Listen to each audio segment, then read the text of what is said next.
All right, Javier, welcome back to the show. I think I've said that a few times already. I think I've welcomed you back to the show a few times. You've been on the Yeah, is show this like like the the. fourth time? I think you've been on the show like more than anybody by like Really? triple. Oh, yeah, you might be right. You might It's be because right. it's Yeah. because the people love you so much. We haven't had a bad podcast. I think they love Habib. It's amazing we don't do more podcasts. No, seriously, it's amazing we don't do more. Like of all the podcasts, chemistry, conversation, topics. Everyone says we have the best podcast. So, That's because I um, let you talk.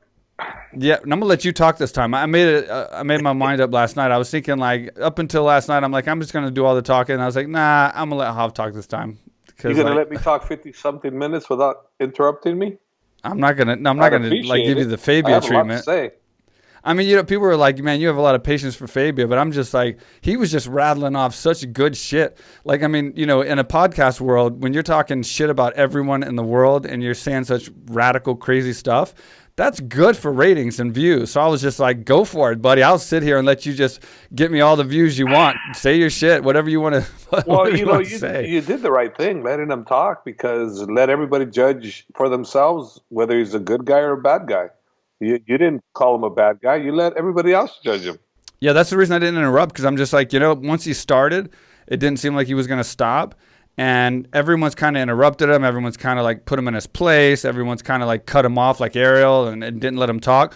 So I'm like, fuck it. I don't lose anything by letting him talk. People can always turn it off. So it's like, Yeah, we might as well see what this guy has to say. Maybe he has some yeah. good points. Maybe he, has some kind of reasoning behind all this. Or maybe he's just out of his head, which kind of is what it turned out to be.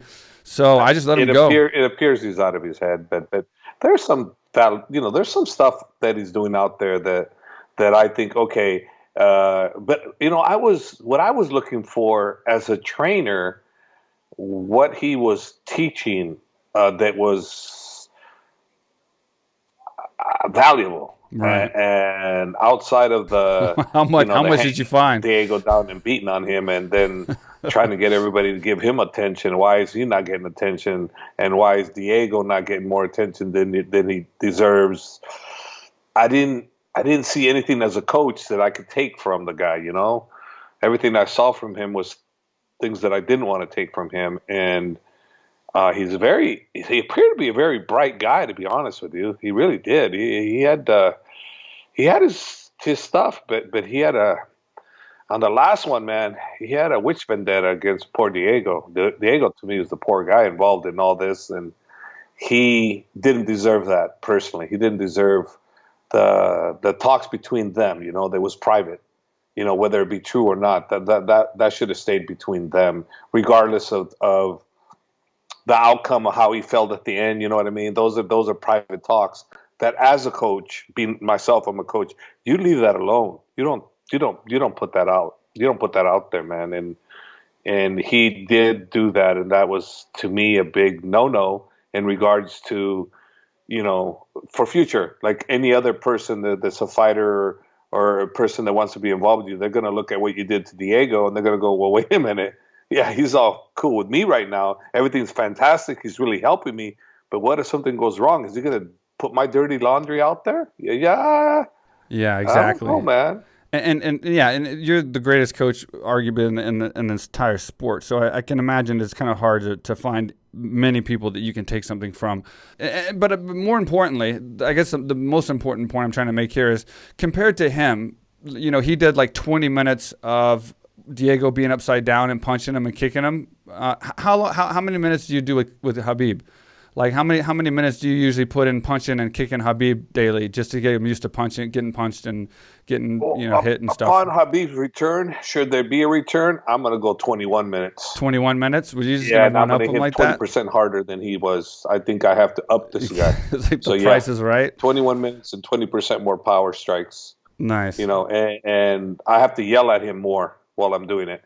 I think you should go. Um, I think you should go with legal strikes too, because the thing is like fighters are more used to getting punched legally than illegally. So I think they're even less used to getting punched illegally. So if you go for like groin strikes and eye gouges and stuff like that, and if you can get Khabib and all these guys, Islam and all, if you can get them all used to illegal strikes, oh, they're going to be ahead of the game. I mean, they'll just get kicked in the groin and be like, yo, I don't even need the 5 minutes. Yeah, in all honesty, when I was watching that, I was saying, okay, I was trying to look at the value of that, and I said, okay, I think there could be value in that if you use that with actual technique. You understand what I'm saying by actual technique? Like you actually teach the guy how to move, you teach him how to do this, while you're actually, I didn't see none of that. So I'm thinking, okay, if you don't teach a person how to walk, how's he going to walk? You understand? How can you teach somebody how to walk if they don't know how to walk? And in this case, Diego is upside down. It's even more practically impossible to walk. You understand? So the concept, I understood the concept, but I wanted to see Diego walking and doing that concept. You understand? Yeah. Like, don't just hit the guy, because he was hitting him light. Let's be honest. Okay, he wasn't teeing off on the guy. So he was hitting him light. So it was a drill. We know it was a drill. But what was the purpose of it? I didn't see the functionality of a drill like that that's going to help me and my fighters get better. So if he would have shown that, other than just showing the upside down and striking him, lightly, it wasn't hard. But if he would have shown something that okay, this is how this works, then maybe I go, huh. But right now I'm going, huh. Waste of time. That's all I was thinking. I mean, I'd say that his point was that he wanted to get his fighters used to taking strikes. But, the reality was he's punching and kicking a fighter who's probably taking more strikes than almost every fighter on the UFC roster. I mean, he's been there longer than almost every fight. Well, he had the longest contract and had the longest career in UFC. So, I mean, does he really need to learn how to take strikes? I mean, Diego, of all people... No, he learns how to not take strikes. It's the total opposite. So that's what I'm trying to say, is like you're teaching somebody to adapt to the strikes, but then you got to show me how he applies to not getting hit. Right. Look, the whole idea behind the game and longevity is don't get hit. Right. Every time you get hit to the head, anytime you get hit to the body, it kills brain cells and it kills cells. Where's the benefit in that? Where's the benefit in that? Yeah, there's no benefit, So to me, I was looking for that. I didn't see that. I was looking at his talk was all about, when he got into it with Matt Serra. No, that was classic. I had Matt on the show, and we talked about that. It was hilarious. And then I went and watched the video. Matt Serra's a G, bro. He's so funny. He said, I don't give a shit about you. You're a fucking weirdo. Get away from my table. He's a G, man. Yeah. Don't mess with Matt. He'll tell it like it is. He don't have tolerance for that type of stuff. I would, if I would have been nice to the guy. I would have listened to him. I would have been very hard for me to really say anything negative towards him. But Matt Serra's a G. Matt Serra don't hold back nothing. He'll be cool, but once you cross that line, that's it. Get out of here, buddy. Just get out of here. Go scroll on. Go do what your little thing. Go collect some nuts, because apparently don't have enough. It's great when you watch the video, because it's on Looking for a Fight with Dana, and I missed it, and then I had to go back and watch it after I had Matt Serra on recently. And it's great because it's not just the video of him getting into it with Fabia, but it's Dana White talking about how Matt Serra just gets into it with everyone. So it's like a montage of just like Matt Serra getting in street fights and like yelling at people at like events, and like he's on the floor at the casino choking guys out, and like it's hilarious because he's just showing like 10 different times Matt Serra lost control. just went off on somebody. But did he really lose control, or did people get stupid around him? He just put. He just doesn't control. take shit. Really? He didn't lose control. I take that back. He didn't lose control. He just doesn't take shit. He just if you fuck with him, he's gonna give it to you. If they get out of line, he puts them in their place. You're right. Absolutely right. He politely does it correctly. Yeah. He politely does it correctly. Arguably, in a New York way, politely. Like that one guy he had down on the ground, he was just telling the guy, "Hey, should have got stupid." Yeah, that's what you get. He does. And he plays with people mostly. I mean, especially when he gets into like an altercation, no one's going to be able to hang with him, and he just plays with them like the guy on the ground. But going back to Fabia just really fast, I think it stems from too, like maybe he watched in Thailand, where I'm wearing my Muay Thai shirt. In Thailand, they do striking where they kick each other in the stomach, and, they knee each other in the side of the ribs and stuff like that. It's sort of along the lines similar to what Fabio was saying as far as taking shots, and a lot of Thai guys kick with their shins a lot and rub their shins with bottles and stuff to try to make their shins tougher. So I can kind of see where he may have gotten something from that, seen that, and then try to take it to a different step. But when you got a guy hanging upside down, you're punching him in the face and the body and kicking him, it's just a little silly. That's the problem, hanging upside down. Now, if he was standing and he was doing it, and he was hitting his shins, and he was hitting his body to toughen it up. Like, look, when I was fighting, we used to do this thing, and then, believe it or not, it doesn't appear very hard, but the sucker hurts. A freaking basketball. Basketball. Yeah. Just put the basketball in your stomach and do like push-ups on it. Man, that'll knock the wind out of you. That's worse than getting hit by the stupid medicine ball. The basketball. It just bounce on the basketball. After a while, man, you go, I mean, you got to do a hard surface, a hard basketball. That's a great way to condition your body without actually hurting yourself, you know. And look, the guy needs help. He needs help, man. And I hope he doesn't blast me because I told him he needs help. Who's going to give it to him? Where do you see his path to getting back to normal and having a life? Like, who can help this guy? Himself. You know, I think himself. I think maybe he doesn't need help. He just needs to come down to the real world, because Diego was engulfed in his bullshit, and now Diego's seen the real world. Diego's nothing but an innocent, nice guy. Yeah. Everything Diego says it's not negative towards people. He's very positive, you know, and he got sunk in on this. And bro, to freaking give up family members for this guy. Oh, wow. Yeah. Wow. You disown family members? This guy got you to do that? That right there, man, that's crossing the line as far as I'm concerned, man. That is crossing the line. And, hey, man, he did a great job. He did a great job of reconciling with his family. And, you know, and he did another great thing. He didn't talk bad about him. He decided to keep it out. He decided to keep that it was very to honorable. himself. You know, so I give him a lot of credit, man. All he did was just basically cover himself by saying that Fabia was the one doing all the posts for him, and Fabia was the one doing his OnlyFans, which I thought was honorable, because, you know, he admitted to the fact that basically his OnlyFans page, where he's actually making money and getting revenue from, he admitted, hey, look, I'm sorry, guys, but that wasn't me. You know, that was Fabia. So that was very honorable. And I sent a message to Diego because we stayed in touch after he was on the podcast, and he was kind of mad at me because I wasn't taking his side and helping him out and putting him back on the podcast with Fabia and letting them get their points across. And this was before they broke up. And I sent him a message similar to what you said. You know, I'm like, Diego, like, look, man, here's from a friend to a friend, man. I've known you for a long time. 17 years we lived together, you know, at the Tough One house. I'm like, man, you're going to be remembered for this if you keep this up. This is what you're going to be remembered for. And you're not this guy. You're not the guy that's like outing people for steroids and being racist and being negative towards the UFC and negative towards other fighters and negative towards all these people. That's not you, man. You're a positive guy. I've known you forever. You're the nicest, most positive guy. Don't get caught up in this where you be remembered for being negative. Be remembered for all your badass fights that you put that work in and lost that you know, all that blood, sweat, and tears. You know, like, and I hope that had an effect on his decision and it helped a little bit at least. You know, but Hob doesn't give a shit, man. He'll just start text messaging in the middle of a podcast. He'll just start text messaging.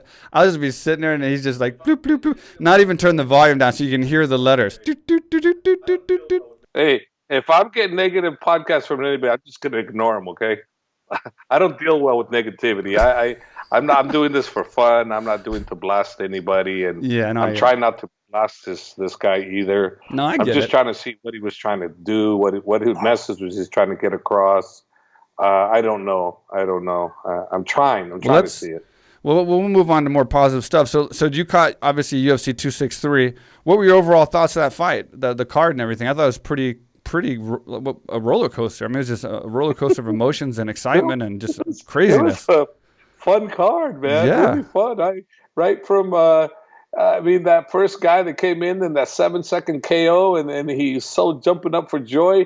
He jumps up on the cage and he lands, and I think he probably tore meniscus or ACL or something, but he's done some damage to himself. I went, oh my gosh, that's not the way. I always thought, you know, don't you ever think when you see these guys, they win, like Justin Gaethje, he jumped the cage, he backflips all the way, you know, and you're thinking, one of these guys is going to end up hurting themselves. And sure enough, this guy did it. And then before that, who was the other guy? The guy that trained with you at the AKA Thailand, the Brazilian guy, the light heavyweight. He did it too. He hurt himself in the cage doing stuff. It does spectacular KOs. I forgot the guy's name, but he trained with you at AKA Thailand for a few fights. Really, really a spectacular. I'm trying to think of the injury that he had. Explosive striker. He hurt himself too in one of the UFC fights. I did the same thing when after knee surgery, when I won a UFC on Fox 4, I jumped off the cage and then I had to go to immediate knee surgery again, like right after that, before I fought Matt Brown at UFC on Fox 5 because I twisted it a little bit and messed up the scar tissue in there. So it's not a smart thing to do. And you're absolutely right, especially the guys at the highest level. You know, like that's a huge risk. You break your, especially a leg. You break your leg. I had torn my MCL, ACL, meniscus. You remember, I was out for 3 years. That's a lot of money. That's detrimental to your career. Yeah, and then that guy that fought Craig. Oh my gosh, did you see his arm? I thought his arm was like. That ref, what the hell was that ref? I was going to ask you about that. What is your take on this, Jav? Okay, so of course any ref can make a bad call. Any ref can not see something. I think it's their job. So when they say, oh, I had a bad angle or I couldn't see exactly, that's bullshit. Your job is to get the right angle. When someone starts going for an arm, you scope in on that arm like an eagle because your job is to make sure that when that arm pops or when they tap, you stop it. So you shouldn't have a bad angle. But my point is, and I want to get your point on this, should a ref be able to do something in a fight? Like, for instance, like Big John McCarthy. If say those guys, say Craig and you know, guys that are 205 and heavyweight, say they go after the bell and they get into a fight and they're brawling and some shit happens, someone does something, you know, illegal or something and they get mad and they get in a fight.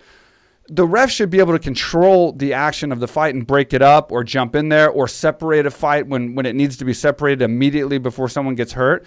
How is it like a 75-year-old man who's, you know, looks frail as hell, how is he a ref? I mean, how can he stop anything from happening? And I've seen girls in the UFC as well, like older females, nothing against females, but she was like super skinny and she's reffing heavyweight fights. How can they do their job if they can't separate the fighters and actually do what's the you know, required in an emergency situation? Well, in this case here, the ref, you saw his arm was dangling. It was dangling. When he had him in the triangle, it was his arm was dangling, bro. It was like clear night as day. That arm was like a dummy's arm. Like it was just flopping everywhere. Yeah. I was like, what the hell's the matter with this guy? What the hell's the matter with this guy? What is he doing? What is he doing? Sure enough, man, it's like... Thank God the guy's arm actually, Dana said that it wasn't broken. They just put it back. This was pulled out of socket and pulled it back. It got pulled back in, you know. So that was kind of cool. But then did you see there was a boxing match that happened yesterday too, where a cornerman, a father, threw in the towel for his son that was getting beat up. The referee ignored the call. Oh wow. Threw the towel, threw it out, threw the towel out, and his son was getting his ass whooped. He threw the towel up, his son got dropped. He still said, "Come on, let's go." And I'm like, "Oh my gosh, if that had been my son, I'm telling you, I probably would have went there and beat up the ref." Yeah. I'm sorry, you know, because he did the right thing. The father did the right thing.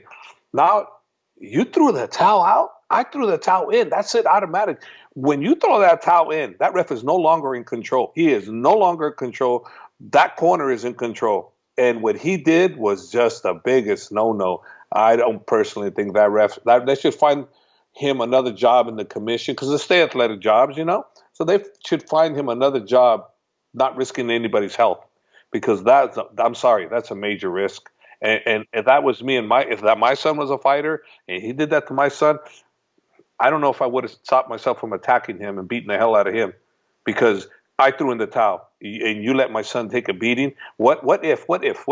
Okay. You've seen it before. The son's taking a beating. He takes one good shot, goes in the coma and he dies.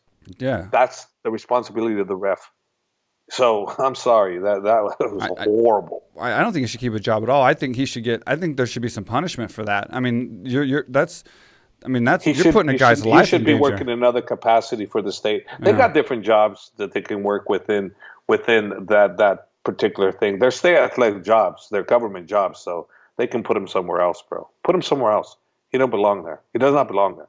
So yeah, I think he should be punished because for sure, if he took damage after that, after he threw the towel out, then that's damage he shouldn't have taken, and that could be permanent damage. That could be brain cells killed. I mean, he should at least have a lawsuit at a minimum. His son got dropped, and then he grabbed the towel. He threw it out. Ridiculous. It's crazy.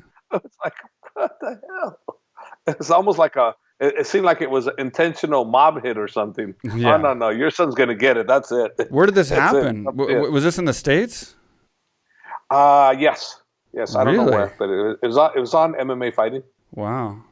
Damn, I missed that headline because I would have definitely asked you about that one for sure. So go back to UFC 263 real fast. What'd you think about Brandon Moreno? And he's my next guest on the podcast, by the way. I just booked him yesterday, so he's coming right after his big win. So I have him early in the morning on Wednesday. That's a feel-good win. That's like a Rose Namajunas win. When you see someone so happy, it's like a dream. And this guy's like the first Mexican-born. So you can, I know you're gonna appreciate that. But the first Mexican-born champion, appreciative guy who's super nice and just so humble to be where he's at, even before the championship, and now he's a champion. What'd you think about that? The fight and afterwards. I thought it was unbelievable. I didn't see the first fight. There was a back and forth. I just went on. This is what I went on. I went on what people were saying. I didn't watch the fight. Oh, okay. So I figured, okay, I heard the champ was sick, really bad sick, so I believed it because this was from UFC staff. They were telling me the champ was really sick, and I heard he got a point taken away. So I figured, okay, and it was a draw. So I figured, okay, so if he wasn't really sick and he didn't get a point taken away, that means the champ would have won. The champ was not sick this time around. He was healthy.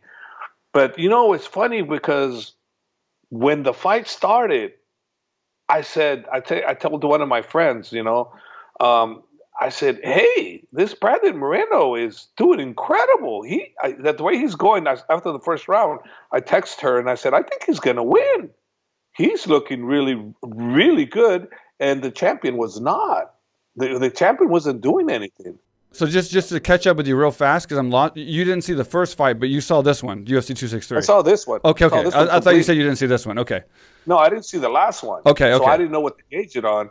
And man, I was so impressed with him, how he controlled everything, how he changed the angles, how he had you going this way, then he went this way. How did he go that way, then he went this way? I mean, no, man, it was as flawless as a performance as you can get, and he's as real as they get too. I mean, his emotions, and I mean, he let it all hang out there. And we forget one thing. Remember, he had entered the UFC. He was doing great. He lost 2 fights. They cut him. Then he comes back, and look what he does. He comes back and he wins the freaking title against arguably one of the greats now, because Figueroa has got to be regarded as one of the greats, right? Yeah, definitely. So, man, Brandon Moreno, hats off to him, man. And now, based that he is homegrown, Mexico's homegrown, I mean, hey, man, he is going to be a major, major star, because I know how big Kane was, and he wasn't homegrown. Kane was born in the US of A, but Kane was a heavyweight, so that was a big, big deal. But Brandon is homegrown, bro. So it's a monster deal, and I'm very, very happy for him.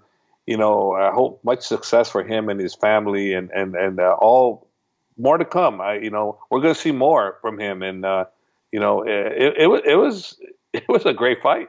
It was a great fight. No, I take it back. It wasn't a great fight.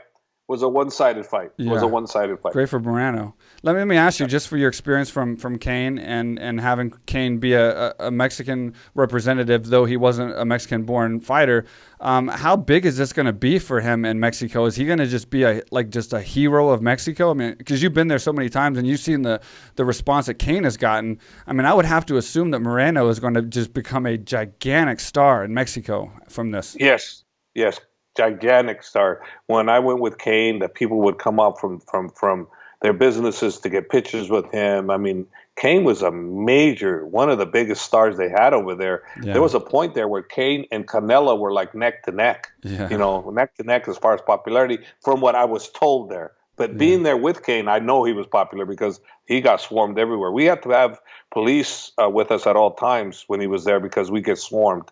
But, you know, I don't know about now how it is, but I knew how it was then.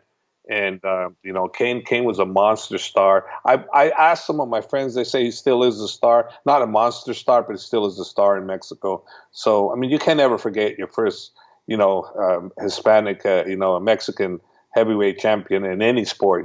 Kane was the first one. Now we have two, okay, because we got Andy Ruiz. He won against Joshua. So now there's two heavyweights. But Kane was the first. Yeah. Yeah, you're absolutely right. All right, fellas, you want to help support the podcast? I know you do. All this content, all these interviews with these fantastic guests that we're putting out for you, well, now you can. And you can save 20% off and get free shipping by getting the best below-the-waist men's grooming products on the market. I'm talking about Manscaped. All you got to do is go to manscaped.com, manscaped.com, enter code QUICK at checkout, 20% off, and free shipping. Quick is my nickname. It is not how you use the product. Don't be silly, fellas. Come on. But Manscaped offers precision-engineered tools for your family jewels, and now they have the new Lawnmower 4.0, which is next level, the best trimmer on the market ever made. What makes it different? It has skin-safe replacement ceramic blades, controllable LED lights, wireless charging dock, and a 7,000 RPM motor with quiet stroke technology, and it's even waterproof. They also have a full line of hygiene and grooming products like the Shears 2.0 Luxury Nail Kit, crop mops, preserver, reviver, and a lot more. Manscaped has everything you need to appeal to your lady friend, but don't thank me, thank yourself. By going to manscaped.com, entering code QUICK, get 20% off, get free shipping. It's a win-win for you, it's a win-win for us, and you're supporting the podcast. Switching on to Maia now, how did you think his performance was just continue? I mean, he's changed, obviously. I mean, you're talking about a guy who's had a lot of experience and has figured out a way to win in so many grappling matches, so many MMA fights by switching up his strategies, switching up his game plan, doing whatever it takes to get the win. And then we saw a completely one-sided Maia this time, which could be from age, could be from just kind of getting rusty and stuff like that, where he just went for the single over and over and over and missed it over and over and over. Do you think he's done? You think it's time for him to hang it up, or do you think he still has enough to keep going after that fight? Well, at the highest level, he can't compete at the highest level with that kind of performance. So whether he is done, it's up to him. I believe he's going to get cut if he hasn't been cut. So from my perspective, unless he wants to continue to fight, go ahead. But you're not competitive at that highest level anymore. I mean, Once you hit an age, bro. And one of the things I've seen from him is he wasn't a proficient kicker. He wasn't a good kneer. He goes to the well, the same thing over and over again. Well, you lost a step in the age department. His jiu-jitsu is off the hook. Yeah. But again, he couldn't get the guy down really like he needed to. So, I mean, hey, to me, it's probably a good thing if he hangs him up. But that's on him. He doesn't have to. He could still be competitive. But to what level? To what level? He ain't gonna. He's not gonna be a champion. What's the point? Yeah, it's up to him. You know, Anderson Silva. There was a point when Anderson Silva was never going to be a champion anymore. But Anderson Silva loved competing, and people love watching him. So so he competed. And people. I don't think people were disappointed in Anderson's performance, even when he was past his prime, right? But no, and I think the difference is going to be this. The UFC, why I agree with you that they're going to cut him, is they're probably paying him. He's had tied or close to the most wins in UFC history next to Donald Cerrone. So his contract must be good. I mean, he must be making a lot of money. The UFC is not going to want to continue paying him for that performance. So I agree they're going to cut him because they don't want to pay him for that kind of performance, which is indifferent from Anderson Silva, because Anderson Silva, he puts on exciting fights one way or another. So at least they get that from him. But with Maia, who wants to pay for that kind of performance? Even if he just decides, I want to continue and I want to have another fight, the UFC has to fork up all that money to get him to go out there and not perform the way he used to and just go for single legs and try to get takedowns all day. So I can totally agree with you on that. Yeah. Well, if you really want to talk about when you're done and when you're not done, okay, like let's talk about Nate Diaz. Okay, Yeah. Nate Diaz, arguably, in my opinion, was the star of the show. Yeah, he was the star of the show. Yes, he called sir. the shots. Come on, bro. Yeah. Who can say, I want to fight 5-round fight, non-title fight? When does that ever happen? When does that ever happen? When does anybody ever fight a 5-round fight? And then almost finish the fight in the 5th round. Like, that's the craziest. 5th round, and you know what? Had he just been on it right away, he could have finished them. That's what I was going to ask you. I was going to tell you that Javi pointed at him for like 10 or 15 seconds. Then he loaded up his right hand for 10 or 15 seconds. He wasted 30 seconds. If he had what would it have taken for him to finish that fight, in your opinion? If he would have swicked out the way you do it, it would have been over. It would have been done, over, finished, pop. That's what I wanted you to say. Nate would have been bigger than life. That made him more popular, believe it or not. He is more popular because he's a G. He brings it. And he didn't accept defeat, even though he gave it. Yeah. But he didn't accept it. He was like that in a street fight. It would have been over, done. He goes, he was sleepwalking. He knows how to switch something into a positive. He's a master. Both him and his brothers, they're masters at switching the negative to positives and F the negative. I'm focused on the positive. Remember when he loses to Conor the second time around, his comment was, well, all I know is if that was me, I would have finished me. It was like, what? What did he just say? If that was me, I would have just finished me. Then I find out he had bruised ribs or broken ribs. He was implying that if he was as injured as he was, and if Conor went in with broken ribs, he would have finished him. Yeah. He might be right. Yeah. He might be right. I mean, he just kind of tells it the way it is, man. And you know, I love the way he handles the fans, and I love the way he respects the fans that respect him. Yeah. And he's becoming a master with the fans. He really is. I watched the way he's talking. I watched everything he was doing. I said, man, this Nate Diaz, he's got it going on, man. He is really, really in tune with his fans, and he gives the fans what they want. I applaud him. I applaud him for that. Yeah. You know, I do. Even though he fights with my guys, but he does it the correct way. You know, he's not attacking religion. He's not attacking family. He's attacking the fighters themselves. Yeah. Game on with that stuff. As long as they don't attack coaches are not game on. Anything else is fine. Hey, leave the coaches alone. I agree with you. If he had just went in there and just went like all or nothing and threw strikes, I'm wondering if maybe he just didn't know the time. He wasn't looking at the time up on the teleprompter, and maybe he thought he had more time than he had, and so he was trying to show off a little bit before he got the big knockout or whatever, and maybe then he ran out of time. It's going to bother him, bro. It's going to bother him because he had it. He had it for sure. He had it. His brother's probably going to say, dude, why did you take the fool out? He was there. He was going to go out. I mean, boom, he's going to go out, you know. And listen, I thought Leon Edwards was too young, too good of a kickboxer, and I thought that he was going to be clean, and I didn't think that what happened was going to happen. Yeah. And had it been a 3-rounder, I didn't know it was going to be 5-rounder. I originally thought it was going to be a 3-rounder. When I heard it was a 5-rounder, then I kind of went, uh-oh.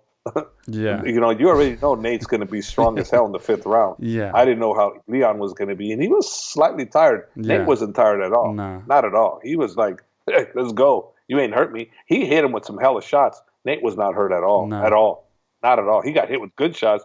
Wasn't hurt. No. He looked like a zombie. He was covered in blood, but he didn't show any sign of anything. And then he got cut, and he was cut during practice, during training, and he said it. And so it got cut again. So I mean, he's got so much scar tissue built around him that, I'm sure he bleeds like a faucet, almost getting hit almost anywhere, because he's been in so many wars. That guy blood don't bother him. I think maybe he had Fabia in his training camp, and Fabia was cutting him up and getting him used to it. And then so now when he got cut in the fight, he was just like, "Oh, this is no big deal. I'm used to it." I think that was a secret weapon. Honestly, I think Fabia wouldn't last like 30 seconds with Nate. I think Nate exposed him for who he is and smack the crap out of him and say, "Get the hell out of here." Nate knows real from real, man. He ain't playing. The crazy thing with Nate, though, is like, we could sit here and say, and in any other circumstance, we can sit here and say, he could have got in there and finished it. Stupid mistake, and what a big mistake, and now he lost the fight and all that. We can say all this negative stuff because he could have finished it, but with Nate, you can't. Like Nate didn't finish it. He didn't win the fight. But you don't even care because in your mind, he still won the fight, kind of. Like he really kind of won the fight in your head still, and he won the people. He still won the fight. He became more popular. So it's like he didn't have to win. Like it's crazy. Yeah, he became. So people I mean, what's his record in the last 5 fights? What is his record? I don't know. I mean, I honestly don't know. You got me. I really don't even know. It's been 2 years since he fought. He fought Masvidal. He lost that. I think that might have been the last one. So he's definitely lost the last one. He lost against Conor. He beat Conor. So he lost his last 3, and then he beat Conor before that. So I guess. So he's like. I guess 2-fight lose streak now, 3-fight. I guess. 3-fight lose. Unless it's something I'm forgetting. Yeah. That's not that bad. That ain't bad. Because look, and he's thrown great fights in the. But process. look what he did against someone who's arguably one of the best in the division. I mean, he held up strong and was going strong in the 5th round, and like he said, he was sleepwalking. You know, if it had been a 6-round fight or a 7-round fight, we know what would happen. I mean, it would or a street fight, or a street fight. You know, it would have been Nate, and that's all Nate cares about. Remember, he said, "If it had been a street fight, it'd been over." It's true. It's true. Yeah. He wouldn't have let him off. I mean, but that's what people love him. He don't care. He's like, hey, you know. I mean, I think his next fight's going to be huge, and could be huge. Yeah, he's the type of guy that can win a fight or lose a fight. He's always going to gain more fans, no matter what, just because of how he is. And he's a dream guy to have on the podcast. I've been trying to get him on forever. I talked to Nick a while back. Nick and those guys want to come to Phuket, so they hit me up and we were talking about it. And I was like, man, you got to come on my podcast. But they're the hardest guys in the world. They're harder than your guys. Islam is the number one guy that people want to see on the podcast, and he's one of the hardest guys to get on there. Luckily, I got everybody else from Khabib's crew on the podcast. At least I got him on there. But these guys are harder than those guys. I mean, they do not like. I mean, it wasn't like they don't want to be on there. They don't like me. We had great conversation. He wants to come to Phuket. We're gonna have a great time and all that. But they just don't like doing podcasts, and it wasn't rude. No, it wasn't Nick's like always been that way, bro. Nick doesn't like it. I think he's got some kind of. I don't know what it is. I have no idea. I just know that Nick avoids him. I think he's probably been taken advantage, like all of us, by the media and taken out of context and clickbaited. And I think he probably just doesn't want that to happen again because that's something he can't control. And so he takes that big risk when he goes on a podcast. Yeah, I can't say I'm friends with the guys. I know them. I like them. But I can't say I'm friends with the Diaz brothers. I'm not. I respect them, you know, and we fought them on occasions. We've won. We've lost, you know, and but I respect them, and they're stars. Straight up, they're stars. Whether you like them or you don't, they're stars, and you tune in to watch them. And I've tuned in to watch all of Nate's, I think, last 5 fights. Yeah. I've tuned in. I watched them, and I'll tune in the next one too because it'll be a great fight. So what do you think about Edwards as far as he had a pretty damn good performance, against Nate, but on a 2-year layoff, but he had a pretty clean performance. His technique was good. His speed was good. He had a great fight, but he almost got finished at the end. What do you think that's going to do for his career? Dana already said Colby's the number 1 contender. It's going to put him on the back burner for a title shot with the champ. It's not going to put him in the front line. Had that what happened in the 5th round not happened, he'd have been number 1. Now he has to wait. I think it's going to be Covington. It should be Covington because Covington's last performance was incredible. So it should be Covington. And then I think, but Leon benefited from this one too because this is the first time he was in a high-profile situation, and now people are going to be talking about him. He's a great guy. Leon's he looks good, and except for the 5th round, he actually looked good. So I mean, he did have a chance to shine for 4 rounds, And bro. I don't know how many people would have survived the way he was hurt. And he was very composed. Yes, sir. He survived. Not many people could have done what he did. And he survived against a dangerous striker like Nate Diaz. Are you kidding me? Yeah. Nate Diaz is so unorthodox, effective, unorthodox. He survived. So, man, you got to hats off to Leon, man. Hats off because that was no easy task. Even though Nate gave him about 30 seconds. Are you ready? Ha, ha, ha. Are you ready? Ha, ha, ha. I heard you. Ha, ha. Here I come. Leon was probably so happy. He's like, just keep pointing at me. Don't punch me. Just please. Yeah. Leon's going, yeah, I should point back at you. Yeah. But you said, notice Leon was so wobbly. He probably wanted to point at him, but he was too wobbly. His eyes were rolled back in his head, Hob. When you see him after that first punch, he caught himself without falling, but his eyes were starting to roll back in his head. Yeah. He could have just been slapped. Like, Nate could have just done that classic slap, and it'd have been done. He'd have been over. It'd have been over. All he needed to do is once he cracked him, follow up with a few more, and it's been over. Yeah. Done. But nope, he's like, yeah, there you go. And like, no. I was like telling myself, no, go Yeah. finish. You know me, I was the same. You earned the kill shot. Take it. Yeah. He didn't take the kill shot. I didn't take the kill shot. And it's not that he doesn't have a killer instinct. He does. He just, only he knows. Only he knows. Yeah, I was standing up just screaming at the TV, go, go, go, go, go. Because, like, you know, you can't not root for Nate. You know, I know no disrespect to Edwards, but I just you can't not root for Nate. I was rooting for both. I wanted a good fight, and I got a good fight. You know, I got a good fight. So I was very impressed with Edwards, though. But I knew Nate could do it. But I thought Leon could outpoint him. But then when Nate did what he did, I appreciate a good fight. Yeah. You know, so it's not like I'm rooting against either one, to be honest with you. It's just that I know Leon. I don't know Nate. Leon trained with me for 2 camps. Yeah. So I know him. So it's kind of like, you know, an honor you go with that guy. I've never trained Nate. I don't know anything about Nate other than he's a good guy. And it wasn't quite what I said. I mean, for the most part, it wasn't like in the beginning, I'm like, I hope Nate wins the fight. It was just more along the lines of I can associate with Nate. I know Nate more, and he's a legend. So I kind of like wanted him to have a good performance. In no way did I think he was going to win that fight from the beginning. But I wanted him to have a good performance and entertain the crowd. And when it got to the point where he was losing 4 rounds, and then he landed that strike, then I was not only just rooting for Nate, I was rooting for this incredible upset that could possibly happen and be so exciting. So that's what I was kind of rooting for. And then who better for it to happen to than Nate, you know, because he would make the most of it if it happened. He would have got a title shot off of that. He would have got a title shot. Hands down, he would have been fighting for the title. The place would have went absolutely crazy had Leon Edwards went down and lost that fight in the 5th round. Because you know what Nate would have done? He'd have been title shots mine. Let's go. He'd just take it. More entertaining ways that I said it, but he would have said, let's go. And he would have deserved it. And you know, we'll see what he wants to do. He's got so many options. You know, he's still got Conor. He calls the shots. He's got Jake Paul, potentially, if Dana would ever allow that, which I doubt he will. But if he ever did, he's got that one. I mean, Nate has a lot of options available. He is undoubtedly one of the major stars, and you know what I like about him? He is not a champion, but he commands champion requests are granted to him. The champions can't get requests, so why be hating on him? So it's kind of like, hey man, you stop bitching, do it. And he goes out there and he does it. No, I ain't doing this. No, I ain't doing that. You know why? Because Nate Diaz brings eyeballs to the screen. Absolutely. People want to see him. You know, win or lose, they want to see him. They want him to win. The vast majority of people want him to win. Yeah. But he brings eyeballs to the screen just like Nick does, you know. And bottom line is, when you can do that and you know how to call the shots like he does and his brother, they'll call the shots. And UFC has to bend to a certain degree, bro. If you look at every UFC champion, Nate has more leverage and star power than most of them. And can fill more stadiums, including pound for pound the greatest in the world right now, technically, if he's still in, John Jones.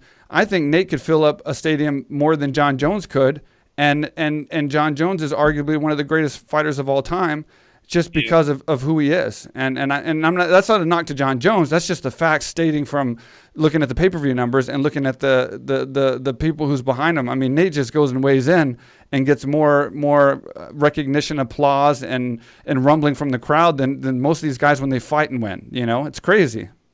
Well, the thing of it is, Nate knows where his worth is, and he says, "Pay me straight up." Yeah, pay me. Now, if you don't know what your worth is, you may ask for more than your worth is.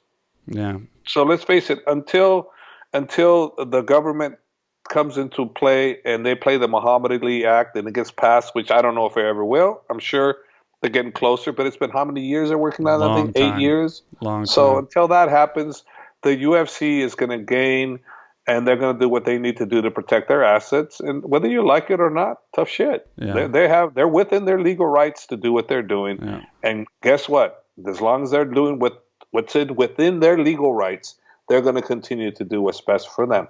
Now, is it right for the fighters? Everybody has their opinion.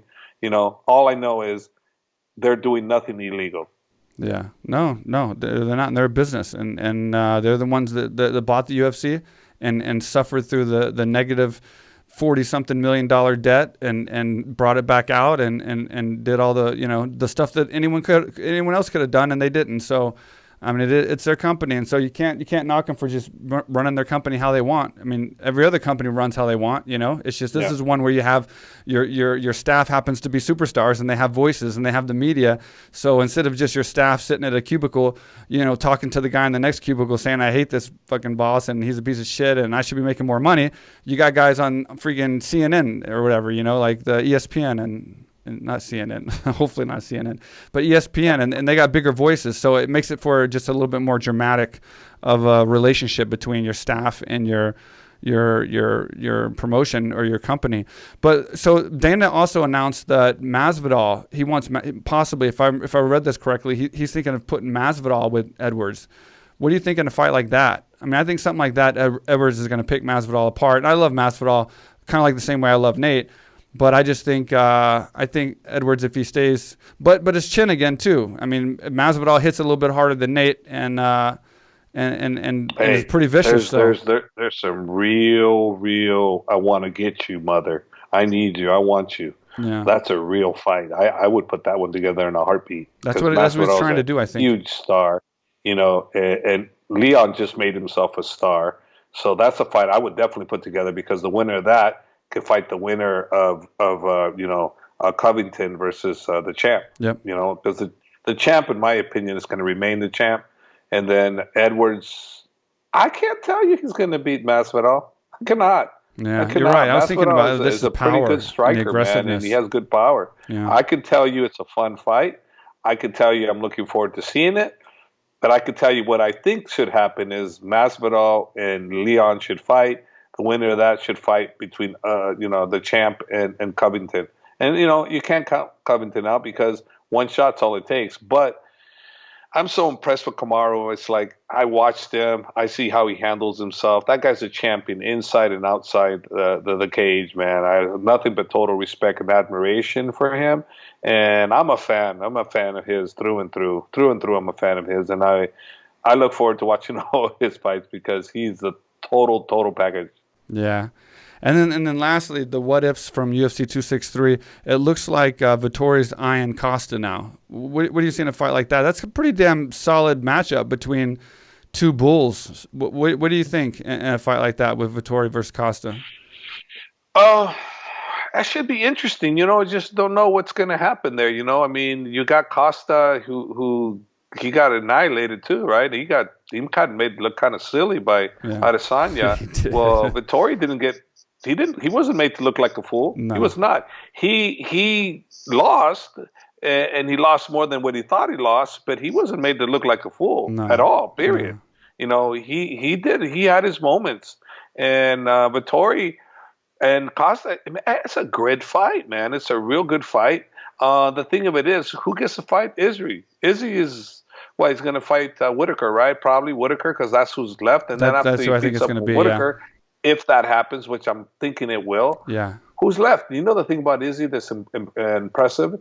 He fights 3 to 4 times a year. He fights a lot, bro. I didn't even realize he had so many fights. And I go, wait a minute, when did this guy come in? 2018. Yeah, no, he's 2018. Fighting a lot. Yeah. And look at the pandemic and the whole bit and everything. And this guy's got how many fights in the UFC? Yeah. Quite a few. Yeah. Quite a few. This guy fights 3 to 4 or 5 times a year, bro. Yeah. Impressive, and I like him. I just like him, period. He's one of my favorites to watch all the way around, And on this one here, I thought that if Marvin got him down, but he wasn't the same level of jiu-jitsu and heavy like Jan. Yeah. I thought it was going to be a different skill set. Yeah. I was waiting to see what happened. I knew he probably would get him down, but my question was, can he hold him down? And no, he couldn't. Because I think that Izzy proved to be a little bit more slipperier than Vettori thought, and I think he proved it. I think he didn't realize he was going to be as slippery as he was, and he did. He was slipperier, and I think that threw him for a loop. And then eating all the leg kicks, he ate a lot of leg kicks, bro, and maybe they didn't bother him as much as he thought. But I think that if he didn't count all the leg kicks that you ate, you might have thought you had a better chance, but you're eating too many leg kicks that really put Izzy way ahead. Yeah.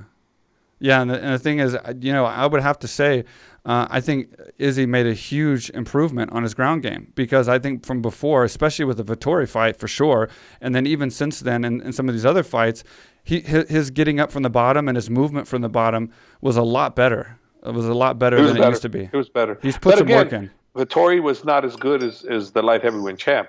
Right, of course. Jan was just too big slightly better. Yeah. So who knows? One thing for sure, he was getting up, and he wasn't being held down, and he got no damage. Yeah. Zero damage. And he didn't look like the white belt that he did with the champ. Yeah. He looked like a white belt with the champ on top of him. He didn't look like a white belt in this one. No, that was deceiving, and that's why I kind of thought Vettori had a chance. But then when I saw Vettori take him down and him get up, I was like, oh shit, this isn't even the same guy that fought Jan, But maybe it was just Jan was just way more powerful, and it shut him down a little bit more than than it looked.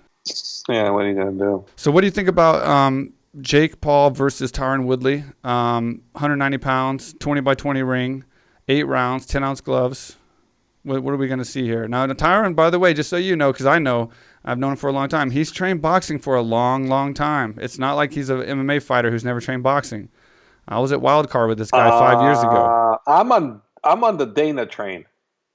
I'm on the Dana train. We're all old. You're talking to Tyron Woodley from 4 years ago that was actually unstoppable, that was fast, that was hungry, that did everything. Or you're talking to Tyron Woodley that recently has been 0-4, who hadn't been quite able to pull the trigger, who hit 40 years of age, and 40 is a real number. I've seen it with DC, and it's like you can't turn back Father Time, man. And this is my question. Number one, Tyron can box, and this is a heavy hitter. And if he hits Jake and knock Jake the F out, Jake could do the same to him. One of the questions I have is this. Okay, Jake's been boxing over 3 years with professionals that really know. He's got BJ Flores, who's a hell of a coach. He's got Jacob Chavez, who is a good friend of mine, who's a hell of a coach, who's working to give him advice.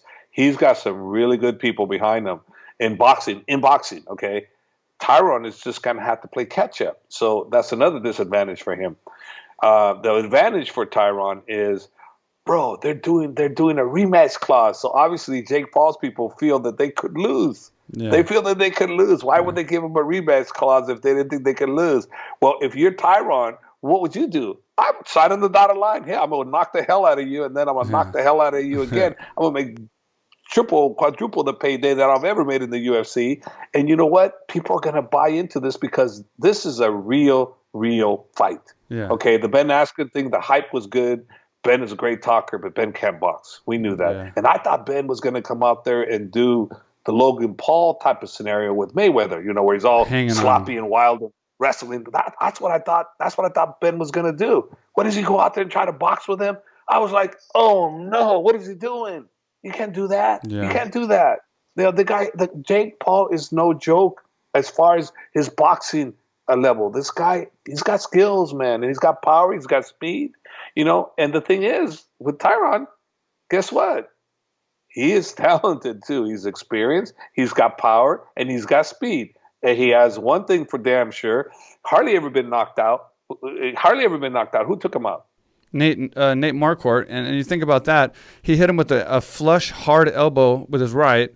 That didn't knock him out. He hit him with an elbow to the left right after that. That didn't knock him out. Then he hit him with a hook. That finally, after 2 unpadded elbows and a left hook with the 4-ounce glove, stumbled him enough that he was going down. And then Nate hit him with that brutal uppercut as he was going down. And that's the only time he's been knocked out. Now, his last fight, just defending my boy Tyron a little bit, he did pull the trigger. He went after Vincent, and Vincent is a guy with 8 knockouts in the UFC, a vicious striker. He went after him. He took it to him, though he got the worst of it. And he also took multiple punches by Vincent, and we've seen Vincent knock people out with 1 punch in the UFC multiple times. Tyron took multiple punches and didn't get knocked out, and then they went to the ground, and then he got put in a choke. And Tyron wasn't like giving up and just flopping around like he was knocked out or hurt. He was fighting as hard as he could to get out of the choke, and then he couldn't get out of the choke. So to think that Jake Paul is going to just throw a 10-ounce glove, an overhand, and just hit him one time and knock him down like Ben Askren, I don't see that happening. I honestly can't imagine that happening. But this is what you should expect, okay? This is something that's real. There's 10-ounce gloves. There's 4-ounce gloves. When you're used to sparring with 10-ounce gloves, there's a big advantage when the person that's sparring used to go with 4-ounce gloves. Now he has to do 10-ounce gloves. There's certain things you can do with 10-ounce gloves that you cannot do with 4-ounce gloves. Okay, so Woodley's gonna have to get used to that. So does he have enough time? Is father time caught him up? I know one thing: Tyron is a stud. I know another thing too: he's a legend. Okay, I know another thing too: he hits hard. Another thing, he's fast as hell. Another thing, he's happy as hell to fight this guy. So I know all those positives. I know it's going to be a bigger fight than the last one with Askren. This one's going to hit 1.5 to 2 million pay-per-view buys because this is the legit fight. And should Jake Paul get by Woodley? Should. And I say should because there's no guarantee. Because Tyron could just come out there and mop the floor with him. I'm not one to think that ain't going to happen. Bullshit. I didn't think that would happen ever with Ben. I didn't think Ben had a chance in the world to knock him out. I thought Ben's chance was to drown him. Yeah, that's what I thought too. Later rounds, I thought Ben could drown him because he'd rough him up with wrestling, but he didn't do that.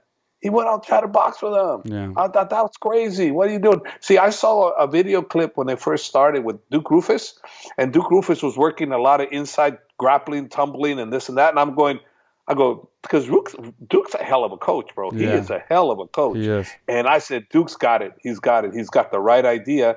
And then he's going to train with Freddie Roach. He's training with these guys that are just boxers. They don't know shit about what an MMA fighter can do and then the wrestling part and all that. Man.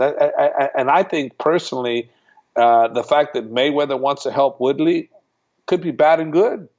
Could be bad, but could be good because Mayweather's got an interest in it, and he is the greatest, probably the greatest of all time. And if you got him in your corner, it could give you a big boost, But my question is, which Woodley's going to show up? Yeah. The Woodley of 4 years ago? The Woodley of 4 years ago, he knocks out Jake Paul. I'm sorry, that's it. I knocks him out. This Woodley, I don't know. I mean, you got to catch up to experience, though, Jav. And the thing is we have to look at the facts. And yes, I think Jake Paul has potential. I'm not trying to hate on Jake Paul. I think he has potential. I think it's great that he's got into boxing, and hats off to him. And he's a crazy dude. So he's the type of guy that's going to go out there and be like that Conor McGregor type and fight. He's not going to just quit and run away and cower down or something like that. So I think he has the potential to be a boxer. But to catch up with experience. I mean, Tyron's been boxing for a long time. I was there 5 years ago at Wildcard when he was boxing. He was sparring pro boxers at that time, doing well. He came to AKA Thailand, and this is recent. He's been at AKA Thailand multiple times, and he's came recently. And when he does pad work, I mean, people just stop. They don't even know who it is, like our guest. They don't even know it's Tyron Woodley or whoever it is, and they just stop and watch because, I mean, his power and speed is just phenomenal. And, even at this age, and this was recent. Well, again, keep in mind, Demian Maia, 43 years of age, not the same. And I'm sorry, that was my only concern is that how much of that will we see? And he's playing catch up. He's never had a boxing match. Okay, he's not used to the 10-ounce gloves. 10-ounce gloves are a big difference, and you can spar all you want in the gym.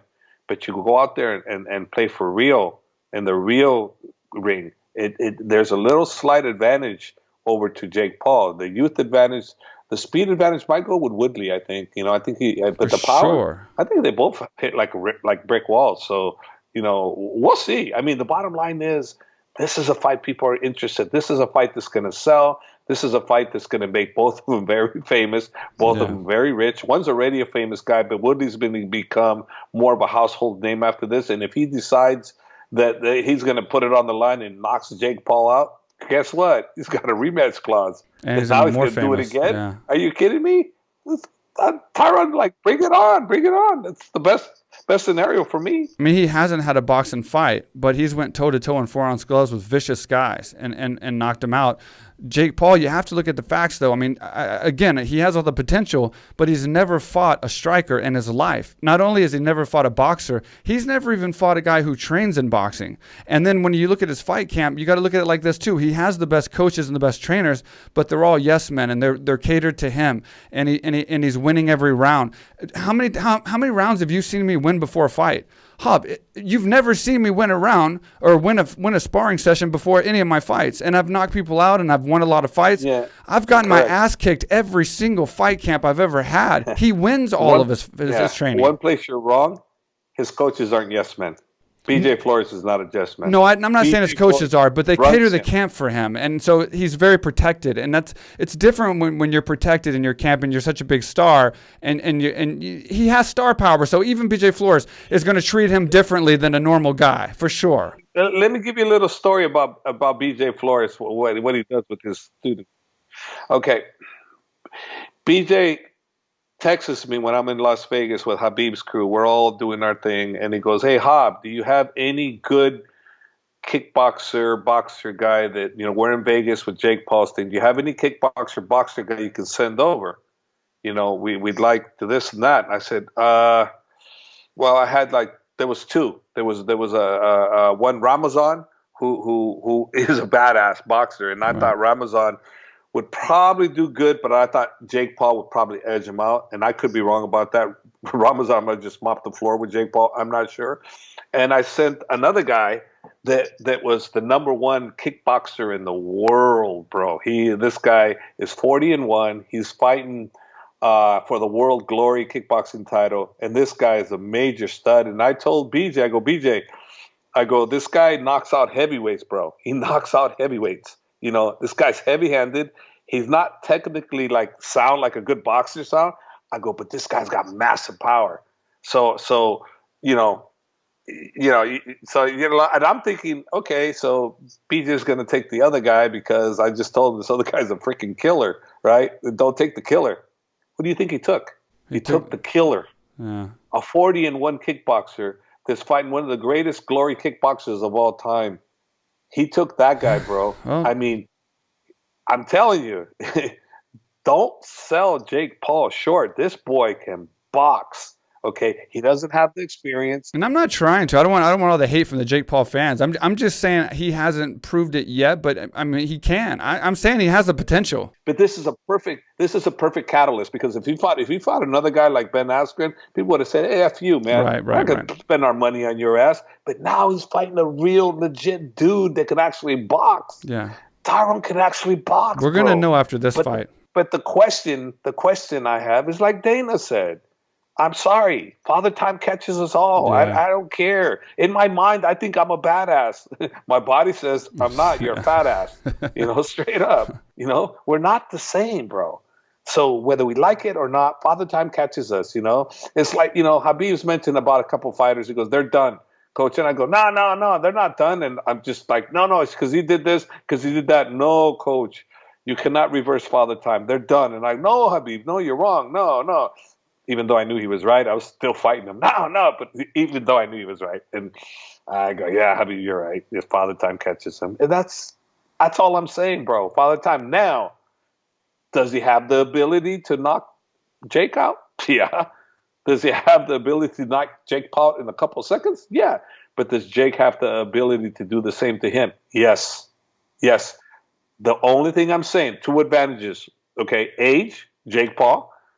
10-ounce gloves, not used to them. I'm telling you, you better think about that. There is a little difference in that. Right. There's a little difference in that. So those are the two edges I give Jake Paul. Now, having a hell of a coach in BJ Flores and Jacob Chavez helping him and all the other guys, all the other world-class boxers he boxes, that's a big advantage for him. But so what? Woodley's going to have that too. With Mayweather, he's going to have galore guys to box with. And bro, it's a fight people are going to want to see. I want to see that. I did not purchase Logan Paul and Mayweather. I didn't even want to watch it. It's like, give me a break. I don't want to admit that I did. Bro, check this. Who wants to watch a fight when there's no refs? I mean, no judges. It's ridiculous. No judges. 12-ounce gloves. I got taken. And you outweighed the guy by what, 40 pounds? 30-something, 40 pounds?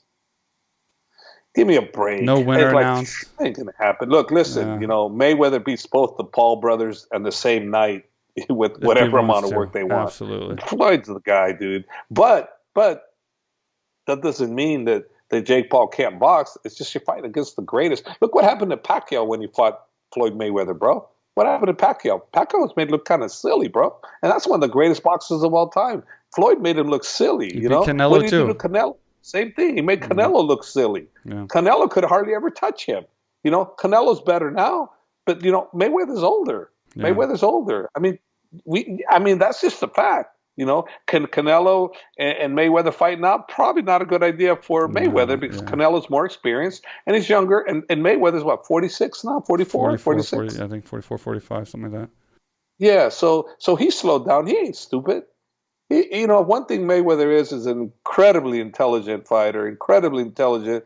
He doesn't open up himself for nothing. And this fight only went 8 rounds, and I didn't see any of it. It's only because Mayweather allowed it. And he just let Logan Paul just wail on him and wrestle him and throw him off balance. But, you know, from what I heard, I didn't see it because I didn't want to watch it. I thought it was a joke. And I think I'm correct. I think it was a joke. You know, but hey, Jake Paul, Woodley, not a joke. Jake Paul, if the UFC allows Jake Paul to go at it with you know, Nate Diaz, that's the next step up. Now, unless Woodley whoops his ass, then the rematch is the next step up. There's a lot of exciting fights. So for my money, it'd be cool if Woodley takes him out. I'm just happy that like he's stepping up and fighting a real fighter now, and I'm going for my boy Tyron Woodley because he's my friend and I've seen him train and I know he's vicious. But at the same time, I'm interested to see what's going to happen, and I'm interested to see what Jake does, whether he does good or whether he doesn't. What he does after that? Does he quit or does he continue or does he beat Tyron and become a superstar? Like it's going to be interesting either way it goes. But obviously I'm going for my boy Woodley. And I do truly think Willie's going to destroy him. But let me ask you just real fast, because a lot of people probably want to know, especially fighters coming up. What would you say, as one of the most experienced coaches in the business, the upside and the downside of a guy having a camp like Jake Paul, where you have the same coaches every day monitoring you and taking care of you and coaching you, and someone like the route that Tyron's going, where he is moving around, he's going to great places with great coaches. But what do you think was the up and downside of moving around to different places throughout your camp versus staying in one place and doing your whole camp, you know, with good coaches at one place? I'll tell you this. For me, it's very simple. If I teach you how to jab, and you learn my jab, do you pick up that jab and learn it right away and all of a sudden you become a master jabber? Or is it going to take you quite a long time? Long time. Okay, so if you're switching from camp to camp, are you really benefiting yourself or are you hurting yourself? You're hurting yourself. You're not benefiting yourself because you're coming into a new camp, new people, you're having to do it their way. They're not used to what you're doing. They don't know what you do. So it's not the ideal situation. Like if I was going to do something, I was going to fight, I'm going to stick with my people. I'm not going to go with anybody else than the people I've been involved with. That's it. I'm not going to switch. It's not smart. It's not smart at all. Yeah, I'm asking because I never did. You know, I stayed with you guys the whole time, so I don't have experience going from camp to camp to camp. Let me ask you, so can you give me, not who you think is, or who you want to win, or who you favor in any way, but can I get a prediction of what you think you're going to see on August 28th? The honest opinion? What do you think you're going to see? Yeah. I think I'm going to see an explosive knockout. I don't know who. I really don't know who's going to knock out who. I really don't. Yeah. You know, I'm not going to say, I'm not betting against Woodley and I'm not really going with Jake. I just think you're going to see a fun, exciting fight. I think you're going to see a fight that people are going to go, oh, you really got tested here, buddy. It was no cakewalk. This is not going to be a cakewalk. And this is a fight we're going to see. This is a fight that will tell you if Jake Paul is the real deal or not. I think he is, but we'll see. We know one thing. Woodley is the real deal. That one thing, everybody can agree on that, right? Everybody can agree. Woodley is the real deal. That is the real deal. Not everybody's going to agree on Jake being the real deal. I think Jake is the real deal, but not everybody's going to agree with you. I think 50% or more are going to say he's not, and he's got so much hate on him that more people are going to want to tune in to watch him get his ass beat than people are going to want to see him win. He's got so much hate, and you know what? I got to give him credit because the way he plays the heel is the right way. He's not attacking country. He's not attacking family. He's not attacking girlfriends. He's doing stupid little things like Floyd Mayweather. I got your hat. I got your hat. Who the hell would ever thought that was going to trigger Floyd off and piss him off to no end? Yeah, he was got your hat. I got your hat. He was so He pissed. didn't talk about his kid. He didn't talk about nothing. Now that is a genius right there. Come on. You can't disagree with that. It's kind of a slap in the face, though, a little bit. Like if someone slapped me in the face, it's going to be on. I mean, I can tolerate. I can talk. I can kind of be political with people. Especially if I know I can beat them up or whatever. But if someone like touches me or does something, or that's kind of a little bit intrusive, and I don't know. That green light kind of lights up a little bit. Would you rather that person grab your hat or talk about your mother, your country, your religion? I mean, honestly, grabbing a hat, I'd probably just laugh off, because it's so immature, and I would just be like, dude, really? Like, did you just grab my hat? Like, I would laugh that off, probably. And it got him crazy. What about the other one? When he's in that truck, when he's in that truck, and he goes with the Bellator guy, and he throws a toilet paper at him. He's throwing toilet paper out, and he's calling him all kinds of names, and he comes out running after him, and he's like, "Ha ha, you pussy, ha ha ha," and then he falls on his ass trying to hit him back with the toilet paper. I mean, what kind of stuff is that? That's like genius. Or what about when he went with DC? When he went, damn well he went purposely to that arena to entice him. But the problem is DC don't play. DC. That was I'm telling you right now. That could have been ugly. Straight up right now. You want to get your ass beat? Go with DC, then you can get your ass beat. That he ain't winning that one. I'm going to tell you this, Jav. From what I know from DC, and he's one of the funniest, craziest, goofiest guys ever to train with, who I love to listen to in the gym. But I'm going to tell you this. If DC didn't have a job with the UFC and he wasn't actually working, where the UFC has a pretty strict policy on don't fuck around, and they'll cut you in a heartbeat if you screw up. If he wasn't working for the UFC and commentating and having everything that he has, Jake Paul would have got his ass beat. If that had happened at the hotel or something like that, Jake Paul would have got at least slapped. They don't understand that. Leave the bear alone. You got to be careful who you poke. You know what I mean? DC wouldn't take that shit. He comes across as the real super funny kind of guy. Yeah. He'll fight, man. He ain't playing. No, he ain't playing. He will. You can't play with him like that. You cannot talk about him. You cannot do this, and he'll fight you, and he'll fight you right then and there. And if it was in a dark alley or the street, forget the dark alley. If it wasn't during his job, I cannot tell you he wouldn't have. And it isn't going to be boxing. No. It ain't going to be boxing. You got to pick him up and slam him on his head. What are you going to do? What are you going to do? Yeah. You better have the bodyguards protect you, because there's nothing you could do that's going to stop him from smashing. He knocked out the heavyweight champ of the world. He could do anything. But again, beautiful marketing. I applaud both brothers. And look, they took the loss. Logan Paul took the loss and made it a win. I win 8 rounds with the greatest. I win 8 rounds with the greatest. Right. And I didn't see the fight, but I saw clips. He looked pretty bad. He looked really bad. He was exhausted after 2 rounds. Jav, he was so tired after 2 rounds from boxing, and all he was hitting was air. He couldn't hit Mayweather. So he may have hit him 1 or 2 times in 2 rounds. The rest was shadow boxing, basically, hitting air. And he was holding himself up on the ropes because he was so exhausted after 2 rounds.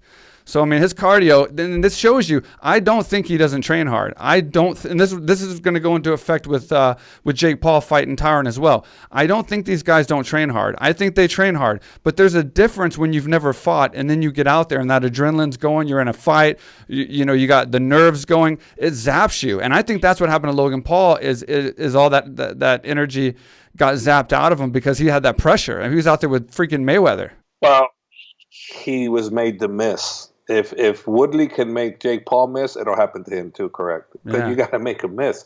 I don't know of one fighter in the world that I've ever seen that's going to do that to anybody other than Mayweather. He's the master slipper of slippers. I've never seen anybody as good as him. For sure. No, of course. He's the best I've ever seen. But I'm saying experience-wise, the longer that fight goes with Jake Paul, the more Tyron Woodley is going to be more comfortable and more strong. Advantage Tyron's experience. Yes, Woodley has more experience. Look, listen. You asked me who I thought. You asked me honestly. I don't know. No. I know it's a fight I will definitely tune in. I know it's a fight I definitely want to watch because I know that fight could end in the first second and the last bit of the last round. Yeah. And it could be either one of those guys holding their hands up. And I'm kind of happy for Woodley because he's going to get a monster payday, bro. And I'm loving it. he's going to get another master payday, monster payday, not master, monster payday. Yeah. So kudos to him. I like Woodley. He came to my gym long time ago. He trained with us 2 times, right? When Mark Ellis was with us, he came a long time ago. That's how we met. We were all in the Airdyne and stuff, and he was inspired by how hard we trained, and he was like, "Man, you guys kill it here," and so he started training a little bit with us. Yeah, I like him, and it wouldn't, if I'm being honest, I would want him to win. Yeah. I just don't know if he can. I don't know. But if you ask me, if you go, Hob, who do you want to win? Woodley. Not even going to second guess that. Hands down, Woodley. But can I don't know.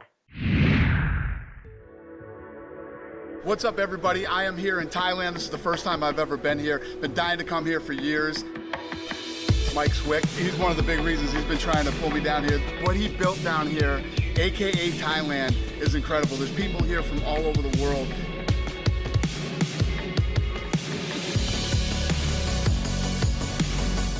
You can train mixed martial arts here, jiu-jitsu. They have weightlifting, they have cardio, and obviously they have Muay Thai, boxing, everything.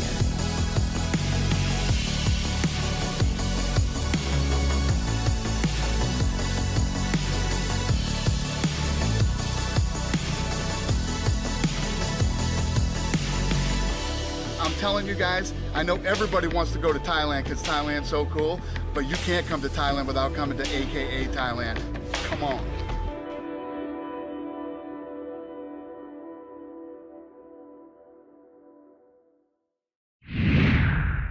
And then real quick, I know we talked about this a little bit before, but what's your take now? Has anything changed since we talked last time about the Conor versus Poirier fight? Do you think Conor has what it takes to come back? I mean, he's proven he's a fighter. I mean, the guy's the #1 paid athlete on the Forbes list, and he's still getting in there fighting for money that doesn't really matter to him anymore. So he's a true fighter for sure. He's proven that. He's in there for the fight. He's in there to win. He's in there because of his pride. Do you think he has what it takes? Because he had a good first round with Poirier the last time, even though he lost. Do you think he has what it takes to beat Poirier and there's a chance, or do you think we're going to see Poirier win again the same way? I definitely think he can do it because I think the calf kicks was the deciding factor, and the second deciding factor is when Conor put a good one on Dustin, and Dustin took it, and that's when he said, "Oh, I can take your shot. I'm gonna give you some of mine." And obviously, with the leg being jeopardized the way it was compromised. Sorry, not jeopardized, compromised. I think that the fact that Dustin come in and finish him, I don't think we're going to see the same. Because if we see the same, if Conor's leg gets, again, and then that, in that scenario again, okay, well, some of you guys aren't doing your job right because that shouldn't happen again. Right. It should not happen again because you should have been aware of that. And if you're not aware of it, then shame on you.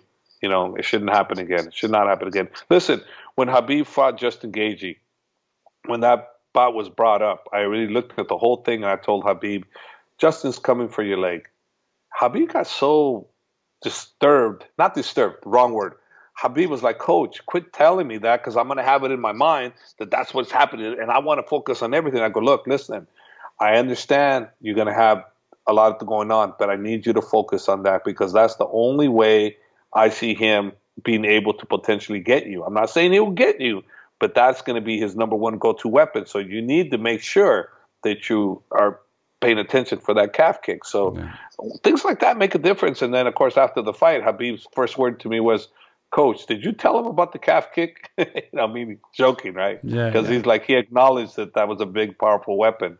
But I already knew. You look at it's black or white, bro. It's black or white. This is how you can win. This I cannot win. That's the reason why I look at black and white with Woodley and Jake Paul. I'm looking at the older guy versus the younger guy. They both have power. They both can KO each other. The more experienced older guy, the younger, hungrier guy that's got major power, got great coaching. He's been with BJ and those guys for a while. I'm telling you, man, those guys are great coaches. Yeah. They really are, and that could be the difference. It could be the difference. If you want my opinion, I think staying with Duke Roufus, and playing that game would be a better deal than going somewhere else that might change you because they don't have that much time. They don't have that much time. That's just my opinion. I think Duke Roufus is a great coach, and he knows you better than everybody else because you've been with him. And he's been with them longer, if I'm not mistaken, correct? Yeah, he's been there for a while. Yeah. Yeah. I would definitely, whatever he does, I would definitely include Duke. And everything he does, I would include Duke. I definitely would. Because he's a great coach. He's a great coach. So what was your final prediction for the Poirier Conor fight this time around? Oh, did we miss on that one already? I thought already. You gave your thoughts, but you didn't give your final prediction. I'm gonna go with Dustin because I like Dustin, and I'm not a fan of Conor's, so I can never be a fan of Conor's. He did. I'm never a fan of his, never. So I never want him to win. So it is what it is. He doesn't want my guys to win. I don't want him to win. Tough. It is what it is. No, I'm going with Dustin, and a lot because I think he can do it, but also because I don't like the other guy. But at least you're honest, so that's good. And so what's new? Lastly, before we go, what's new with you, and what are you up to right now? And then is Khabib with you, or is Khabib back in Dagestan? Khabib will be coming back here to train with me. I have a deal with him. I'm the head coach for all Tigo MMA guys, the main guys, like Tahir, Movlid, who fights in the PFL, Zubaira, Manap, Abu Bakar, who's fighting July 17th. No, we don't have a date yet. I'm sorry, we don't have a date yet. And Islam's fighting, right? Islam's fighting Thiago Moses. They got that one. So I think Abu Bakar doesn't have a fight just yet, but we're looking to put him on. And then Islam Mabadov and Habib's cousin Usman's fighting in Bellator. And what a lot of people don't know is a lot of Habib's fighters, they're either undefeated or they lost one or two max. Right. Unbelievable. Islam Mabadov, I believe, is 19-1. Yeah. Movlid, who's in the PFL, he's like 16-0. Umar, his cousin, is like 13-0. Yeah. Usman's like 12-0. I mean, Tahir, who's also in the UFC, he was supposed to fight this coming week, but he had problems. He's sick, so he's like 14-1 or 13-1. I mean, man, I have a lot of major studs with his team, and then a lot of good guys too that I have for my team. We got a good thing going. Team AKA, Team Eagles together, and be the head coach of both. It's a beautiful place for me to be in. The only thing we need is champions. That's something that's an area that I'm a little unfamiliar with. But Arjan Bueller, who trains in Canada, he won the 1FC heavyweight title, and very proud of Arjan. He did his heritage proud, and this is a guy that gives back to the community, and he's out there doing everything he can to promote the sport. And you know what? He's smart. He's out there promoting the WWE or another wrestling organization because he put all those guys on blast.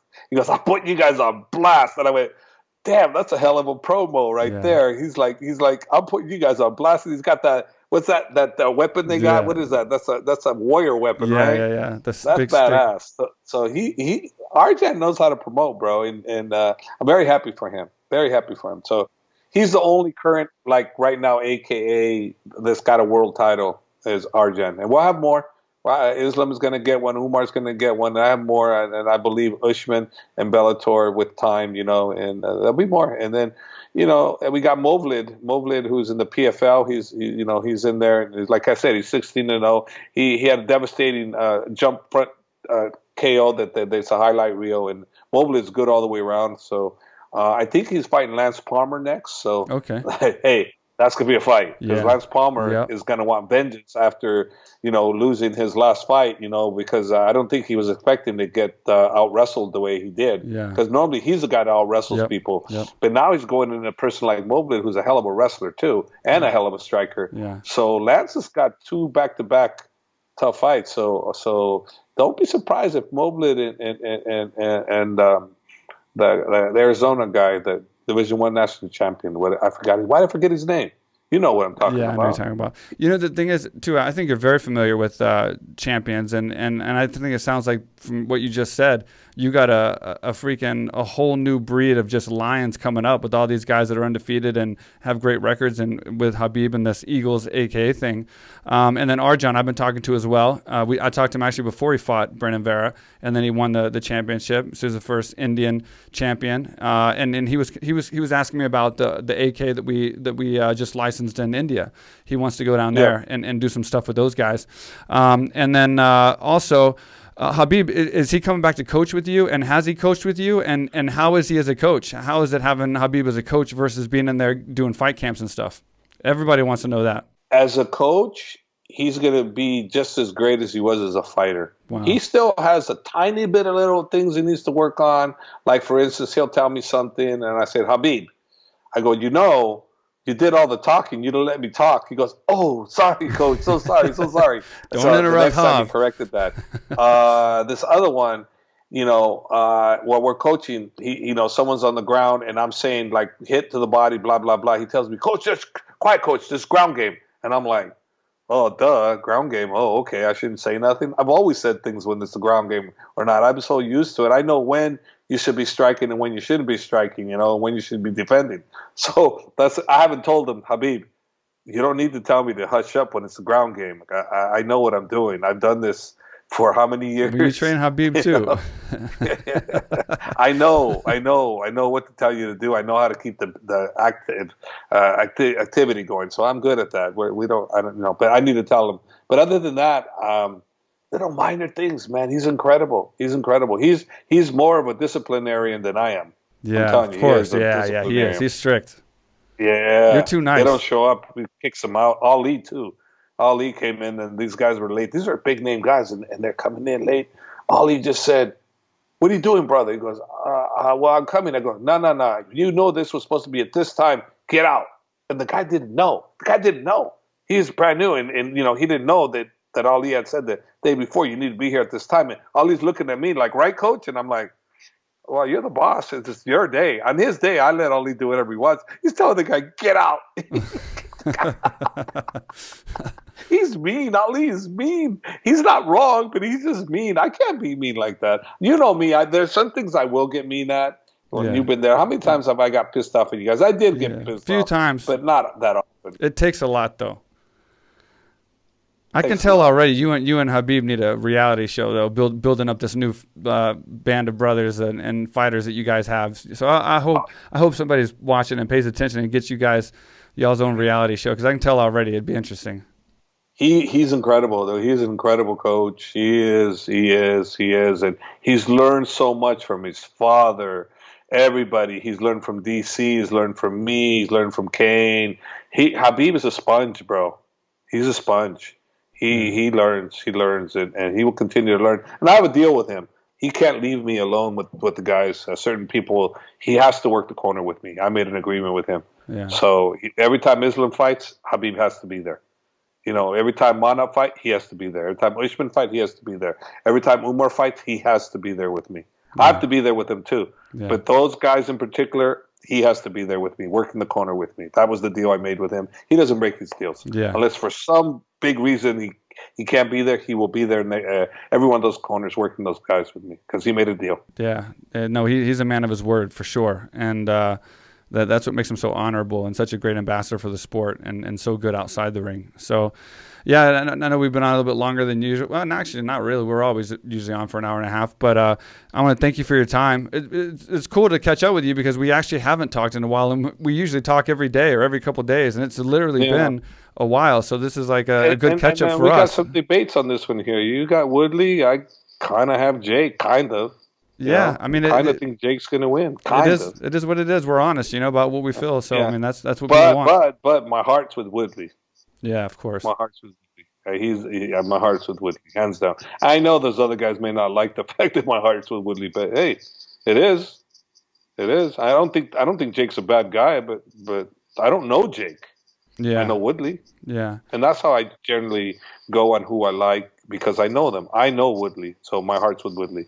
Well, I got to give you one challenge before I go, and that is you got to somehow try to give me Islam somehow before his next fight. Everybody in the world wants to hear from this guy. At least try, somehow. He was supposed to be on your podcast last time, right? I know. He was set to be there, and then the fight fell through. So close. Tells you. So what I'm gonna do is I'm gonna do a video. I'm gonna do a video. I'm gonna video the thing, and I'm gonna say, hey, Mike Swick says you owe him. Are you going to do his podcast right now? I'm going to catch you on recorded, yes or no. And he's funny. Yeah. He's funny. Yeah, everybody wants to hear from him. I'll send it to you. Now you can post it. Okay, perfect. Awesome. Thank you so much. Now you And frozen. thanks for being on the show again. And Hello, froze. all right, so we lost Jav there right at the end, but great podcast, great catching up with Jav. I haven't actually talked to him in a little while. We've been crazy busy, so it's been like a week or something. So you guys kind of like got to jump in on us actually having kind of a conversation like we always have. This is pretty much on point to aside from the direct questions of like predictions and what do you think about this headline or that headline. This is kind of how we talk on the phone anyway. We talk about the fights and recap and so you guys got to see how our conversations usually go. So hope you enjoyed the podcast.